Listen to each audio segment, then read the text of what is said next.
It's a new year, which always takes me a while to get my head around. We're no longer directly connected to 2017, but are to 2020.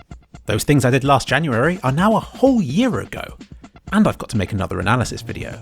As far as years went, 2018 was a quiet one. I repeated what I did in 2017, minus the challenging promotions. Rather than to do something new, I simply got on with my videos and channels, producing a solid year's worth of content for anybody interested in watching it. I still believe that a YouTuber should spend 5% of their time looking to the future and planning ahead, and the other 95% of the time working hard on the videos. I think back along I did a lot more planning with my monthly anal sessions, but I've really dialed that back as my channels have matured. Not that things haven't happened. Of all my channels, kliksphilip went through the biggest change in 2018. For about 2 years, the channel has produced decent and varied weekly content. You never knew what kind of video you were going to get from him. Neither did I until I started working on it that week. Each and every one of these videos will take you on an unexpected and completely original journey. I don't think there are many channels like that. A year ago, I said that this was the reason for kliksphilip's success, but I've changed my mind. Thinking up completely new ideas for every video isn't just hard work, but I think it makes my channel less popular. kliksphilip has a rather confused relationship with his subscribers.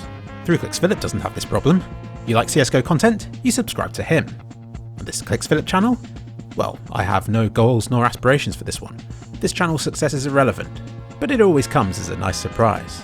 But kliksphilip? Ooh. kliksphilip has the potential to be big. It can do anything, and it chooses to. That's the problem. kliksphilip has been so afraid of being typecast and locked into producing the same kind of content forevermore that he's done the exact opposite. Each video relies solely on its title and thumbnail to be enough to get people to watch it. But I think this is an uphill battle, because I don't think his 430,000 subscribers are there for a new story every video. They're there for more of the same old story that they enjoyed previously. So in 2018, kliksphilip started making series. These have a multiplier bonus. If I produce 10 of the same kind of video and a visitor to my channel likes one of them, that's a potential 10 views I can get from just one person. It's kind of what happened back in the day with Going Low in CSGO, the series that ultimately launched my kliksphilip channel in the first place. And sure enough, this new approach worked. Thanks to my Total War series, I saw subscriber and viewing figure growth like I haven't seen in years. Plus, I've gotten less abuse in the comment section than normal. It's wonderful to look through them and to read nice things, rather than the usual cynical stuff dragging me down at every turn. And that one-off Skyrim video has become a series because, well, how could it not? Funnily enough, both these series have their roots in 2017. Strange how these things work out. kliksphilip had problems of his own. At the start of 2018, Battle Royale was in full swing, and CSGO's player numbers were dangerously low. And YouTubers were hit hardest of all. There just wasn't the audience for them anymore. Gambling had all but ended, hooray. CSGO's subreddit seemed more interested in pro matches, and every video I made was spammed with "dead game," which I didn't think was very nice, but it was getting harder to argue with. This got worse and worse, and around the middle of 2018, many YouTubers began losing subscribers faster than they made them, and viewing numbers were in freefall. It's a YouTuber's worst nightmare, and I figured it would only be a matter of time before it happened to me as well, as my videos were getting significantly fewer views than normal. So I made it that month's goal to not appear to be failing. And for some reason, that miserable sounding goal motivated me, and I worked on video after video, temporarily boosting my view and sub count. I like the idea of appearing okay while everything crumbled around me, and CSGO could certainly do with a content creator like that at the time. It wasn't a good period for YouTubers, but I have to admit, there was something exhilarating about it, and it gave me a better reason to produce new content than I've had in a long time. I can't make out which month it was now, but hey, that means I succeeded.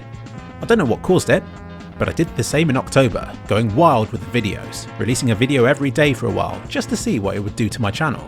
It helped that the game itself got some decent updates, but I really enjoyed being so quick to produce content, and it reassured me that my fanbase wasn't as rabid or as critical as I sometimes perceived them to be in my mind. With 12 videos released in a single month, October 2018 is the first time kliksphilip has broken into double digits since 2014. And back then his standard was shit. Fortunately, CSGO's downturn passed, and the end of the year saw large updates like we haven't seen in a long time. As a YouTuber, I really chose the right game with CSGO. Battle Royale really tested the player base for a year or so, but ultimately I think CSGO will come out on top. The start of 2019 is a happy time for kliksphilip. You may or may not know that November and December are the best months for ad revenue, thanks to Christmas and companies wanting to advertise in the lead up to it. The amount you make per view starts low in January, then builds over the year, with November and December being the best months, before it plummets down to the lowest levels again sometime on the 31st of December. So it makes sense for YouTubers to work hard during the holiday and then to take a break at the start of the new year. This makes Christmas a dilemma. Everybody else has it off, and some things in life are more important than YouTube, so I spend a lot of time on holiday with my friends and family, and the rest of it is busily working away on as many videos as I can. This year I approached it a little differently to normal. My usual tactic for December is as many videos as possible, but this year I targeted quality over quantity and favoured my biggest channels. To give myself a goal, I planned the 6 pillars of December, being 6 videos that I expected to greatly outperform my normal content. I managed 5 of the 6, though on top of this I also produced some other stuff that did really well.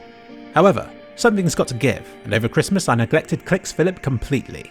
I don't make much from this channel, so I don't lose much by delaying all videos into January instead. 3kliksphilip, being my largest channel, 2kliksphilip, got the bulk of my time.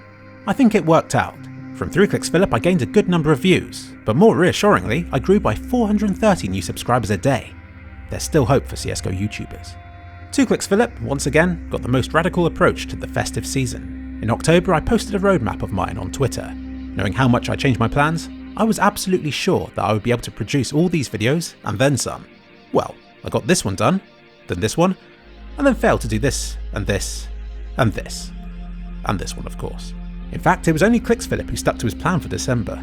Anyway, the reason for 2kliksphilip's change of heart was because of how well the Oddgrub video did. It blew my expectations away. How could I not change my plans and see how far I could run with the Oddgrub story instead? I hope to cover this more in another video, but the short and simple is that 2kliksphilip sacrificed quantity and focused on producing 2 excellent videos for the most profitable months of the year. The first was a huge success. 2kliksphilip earned even more than 3kliksphilip did in November. But sadly, the second Oddgrub video came out too late to jump on the December revenue bandwagon, despite 2kliksphilip's best efforts to launch it on time. At least it attracted a crazy number of new subscribers to the channel, and starts 2019 with some excellent stats. Time to look at the numbers. We'll start with views, and it's bad news. kliksphilip and 3kliksphilip have dropped, and 2kliksphilip remains about the same. This makes it only my second best year ever. Oh no. Quarterly, 2018 is my calmest year yet. No wild spikes or drops. Just, consistent, compared with wild variations in earlier years. I'm surprised by how low the last quarter of 2018 was for 3kliksphilip, since I released a record number of videos and had a very strong October and December. But it's okay, no alarm bells going off for the viewing figures. Looking at the subscribers, I'm still gaining strong numbers. 3kliksphilip gained 1,000 fewer than the previous year, but it's been this channel and 2kliksphilip's best year ever for subscribers gained. Unfortunately, all 3 channels are losing older subscribers faster than ever before. It's a little bit surprising, what with how consistent 2015 through to 2017 was for this. It's just shot up for 2018. I couldn't find any sinister reason for this. I guess these people have just grown bored of my content. Thanks for hanging around for as long as you did. You know how YouTube favours watch time over view count?